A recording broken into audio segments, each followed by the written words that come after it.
जय हिंद दोस्तों, नमस्कार, जोहार। कैसे आप सब? उम्मीद करता हूँ अच्छे होंगे दोस्तों। मैं भी बहुत बढ़िया हूँ। मैं आपका दोस्त सूरज कुमार दिनकर वापस से लेके आ गया हूँ एक नया वीडियो ब्लॉग आप सबके लिए।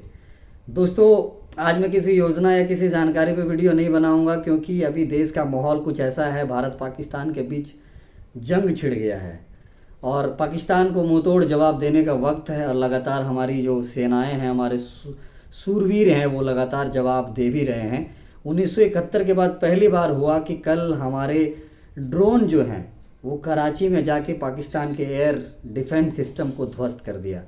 उस एयर डिफेंस सिस्टम को पाकिस्तान ने चाइना से खरीदा था, लेकिन हमारे ड्रोन ने उसको भी ध्वस्त कर दिया और पाकिस्तान की पोल खोल दी कि भाई तुम्हारे जैसे तुम्हारे औजार भी नकली हैं, पंगा लोगे बेटा बाप से तो बचोगे नहीं।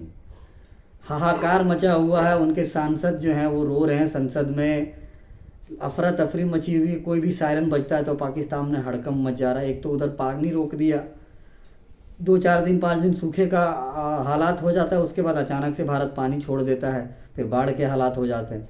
उससे तो उसकी आधी आबादी परेशान है, निपट नहीं रहे हैं, निपट नहीं पा रहे बेचारे। ऊपर से ये जो अटैक हो रहे हैं, खिसिया के कल पाकिस्तान ने जो है हमारे बॉर्डर एरियाज़ में जम्मू कश्मीर, राजस्थान और पंजाब के एरिया में अपने मिसाइलें लॉन्च की। हमारे पठानकोट के एयरबेस, एयरफोर्स का जो बेस है उसको निशाना बना के, पंजाब के एयरफोर्स बेस को निशाना बना के, आर्मी कैंप को निशाना बना के फायरिंग किया। लेकिन हमारे पास जो एयर डिफेंस सिस्टम है वो काफ़ी मजबूत है दोस्तों। नाम है उसका सुदर्शन और नाम के अनुरूप ही काम कर रहा है। उनके मिसाइलों को आसमान में ही ध्वस्त कर दिया हमारे एयर डिफेंस सिस्टम ने।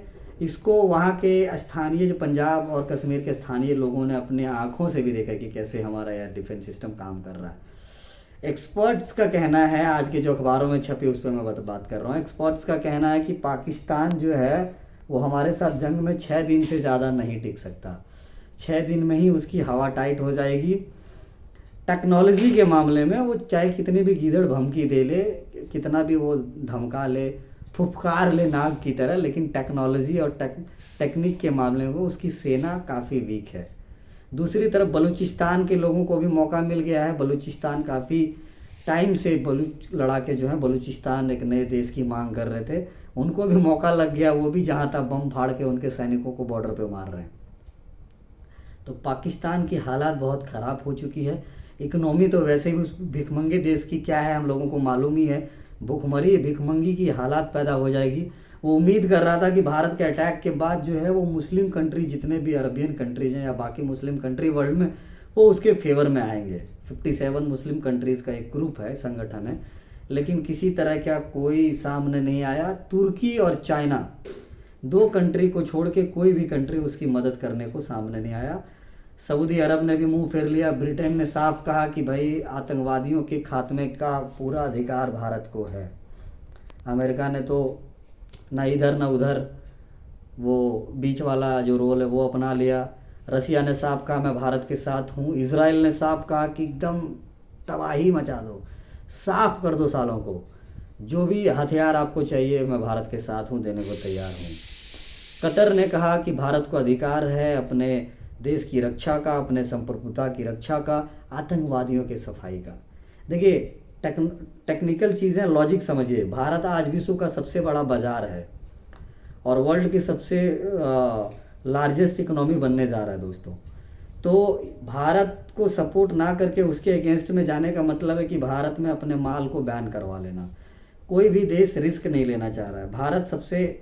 भारत में सबसे ज़्यादा आईफोन बिकते हैं, भारत में सबसे ज़्यादा स्मार्टफोन बिकते हैं, भारत में सबसे ज़्यादा गाड़ियाँ बिकती हैं, भारत में सबसे ज़्यादा घर बिकते हैं, भारत में सबसे ज़्यादा एसी बिकता है, भारत में सबसे ज़्यादा हर चीज़ का बाज़ार, कपड़े ज़्यादा बिकते हैं, हर चीज़ का जो है सबसे बड़ा बाज़ार भारत है। तो भारत से पंगा लोगे तो आपके देश को हम लोग ट्रेड में बैन कर देंगे, और बैन कर देंगे तो आप ऐसे ही गए। इस वजह से कोई भी देश पंगा डायरेक्टली नहीं लेना चाह रहा है, चाह के भी नहीं बोल पा रहा है। या तो सपोर्ट करो या चुपचाप रहो। तो पाकिस्तान को कहीं से, पूरे विश्व में कहीं से भी सपोर्ट नहीं मिला, समर्थन नहीं मिला, बेचारे का मुंह लटक गया है। और उसके जो, चूँकि पाकिस्तान में लोकतंत्र तो है नहीं, वहाँ पे प्रधान राष्ट्रपति जो हैं वो और प्रधानमंत्री वो तो दिखावे के लिए हैं। हमारे यहाँ प्रधानमंत्री तीनों सेनाओं के अध्यक्ष को बुला के और उनसे जायज़ा लेते कि भाई क्या तैयारी है। और पाकिस्तान में हालात ऐसे हैं कि सेना और आईएसआई जो उसकी खुफिया एजेंसी है, वो उनके राष्ट्रपति और प्रधानमंत्री को अपने ऑफिस में बुला के पूछते हैं, शरीफ साहब क्या तैयारी है, बताइए। तो ये हालात है पाकिस्तान के।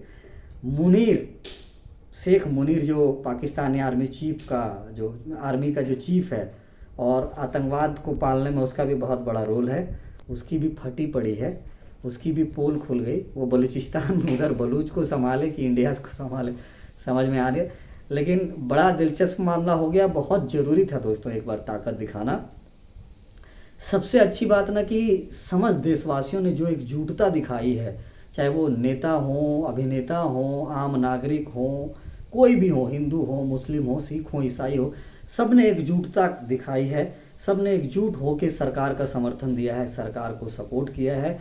और ये एक अनेकता में एकता, और इसी अखंडता के बल पे भारत जो है आज विश्व गुरु है। और यही हमारे भारत की ताकत भी दोस्तों, सबसे अच्छी बात यही है, वापस से एकजुट हमारा देश हो गया।